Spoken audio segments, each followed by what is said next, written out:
Stupid things Jory Micah says.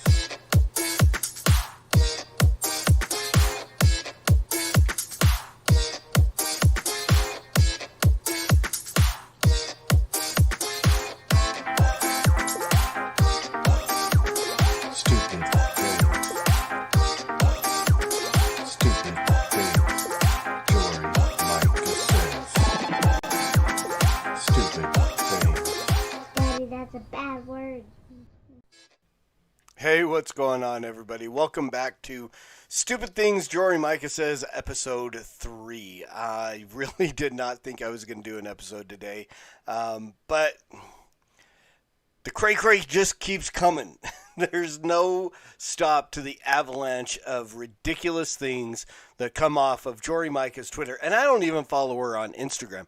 Oh my gosh, I can't imagine what I would do if I actually had to hear her speak the things that she just types out on Twitter. So praise God that I haven't gone so far crazy that I decided to follow her on Instagram as well as Twitter. I'm also on my fourth Twitter account. This is another burner account just to keep track of the false teachers that have blocked me. And it's so hard to not say anything. I have to bite my fingers, I guess, all the time not to respond in some way. But then I'd get blocked and I'd have to go make burner account number 5. So today's episode, and I actually had to do a slideshow of tweets because this just goes so deep into the hypocrisy that is Jory Micah and the ridiculous. I don't even think she comprehends. Now, she talks about being ADHD and stuff like that.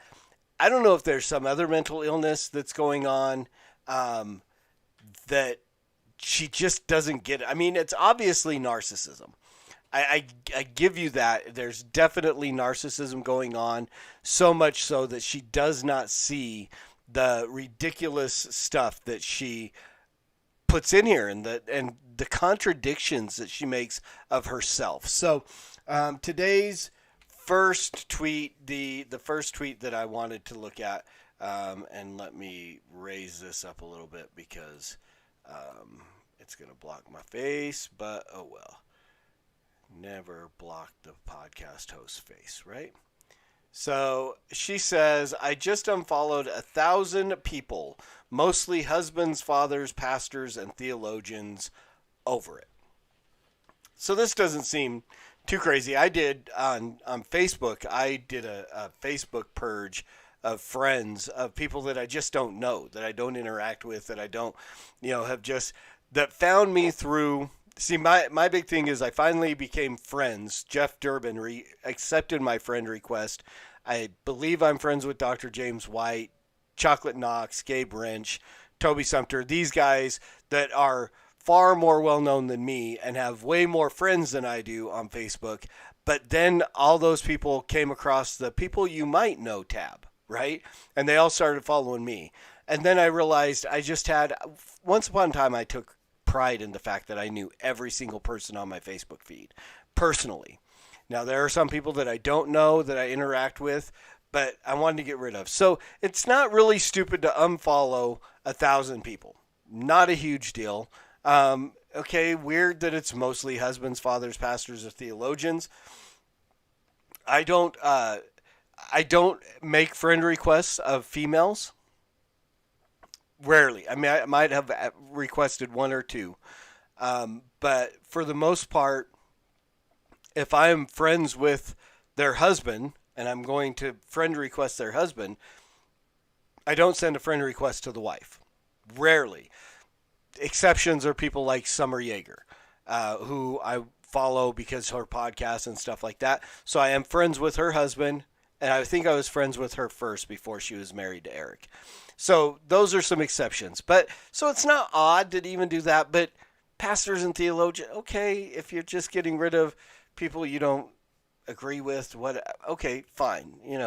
I've been blocked by many, many people. Rarely do I block anybody. But here's the thing. Here's another tweet that she put out. Oh, R.I.P. husbands, fathers, pastors, theologians. We could have changed the world together. No, you couldn't. Jory, you're not out to change the world. You're out for fame.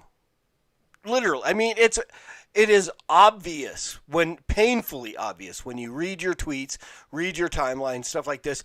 You just want to be the next Rachel Held Evans, the next Beth Moore, the next big thing, the next shooting star in social media fame. And granted, you've got a whole lot more followers than I do, like 4,000, something like that, followers or something like that. And well, now you are following 1,000 less people, which is okay, great. But then again, digging deeper into the psyche and the writings of Jory, and this is why this became something that I wanted to talk about today, because this was posted yesterday or a couple days ago or something, 21 hours ago from when I took the picture of it. And it just, I saw this and it was like this boohoo, kind of like her boohoo video that she made of people aren't following me anymore. I'm losing followers. I'm losing my influence. And so why do people on this site follow me, pretend to care about me or whatever I have to say for a while, then unfollow me? I'd rather they never follow me in the first place. It's always shocking to me. I don't know. Well, didn't you just do the same thing, Jory? You just unfollowed 1,000 people, and apparently at one point in time you were interested, you cared about what they had to say for a minute, for a while, because you thought you could change the world together. So you followed them for this reason, and then you unfollowed them, and then you go and you complain about the same thing. Jory. Do you not get it? Do you not see it? I mean, it's just, but then it goes deeper. It goes so much deeper. I mean, she just, a bunch of these tweets that just, I mean, it made this thread of, you are out of your freaking mind, lady. When the next one she came, oh, someone asked her, this was the thing. Someone asked her, said, how do you know when people unfollow you? She goes, oh, I just go to people's accounts. I like to see what they are saying and realize they unfollowed me. I don't use an app. I'd be upset all the time if I did. I promise you, she uses an app. I guarantee it. I guarantee you she has one of these apps that, and I actually had one at once upon a time, and it did. It made me sad. It did. Because I want followers too. No, but I mean, it was actually just a pointless thing because you don't know who it is. It just says this many people followed you, this many people unfollowed you. I promise you. I promise you Jory Micah uses an app. Even the fact that she mentioned an app. I don't use an app.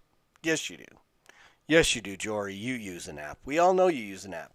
But here's the thing. It gets even funnier.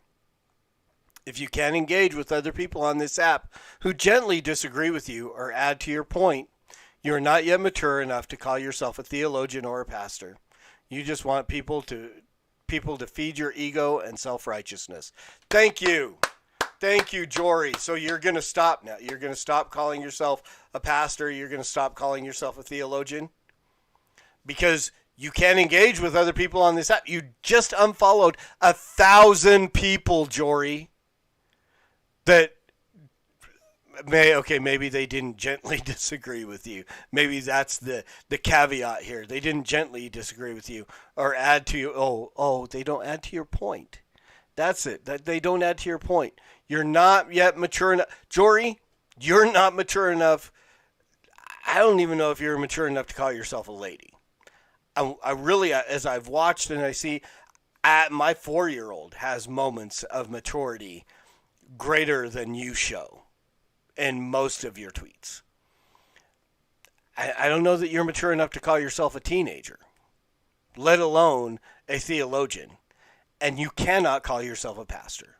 Yep, I'm one of those guys. You cannot call yourself a pastor because the Bible does not agree with you. But then again, we all know you don't agree with the Bible. So what's the point? But I just found that very funny, very interesting that all these things kind of flowed together to point out the ridiculousness that is the hypocrisy of Jory Micah in her saga of seeking social media fame. And again, she wants the attention, so we're giving her the attention. I don't know that this is the attention that she wanted, but this is the attention that she deserves. So thanks for paying attention, guys. Thanks for watching with me. I hope this is helpful or at least entertaining. And as always, preach the gospel at all times. Use words. They're necessary. Until next time, Soli Deo Gloria.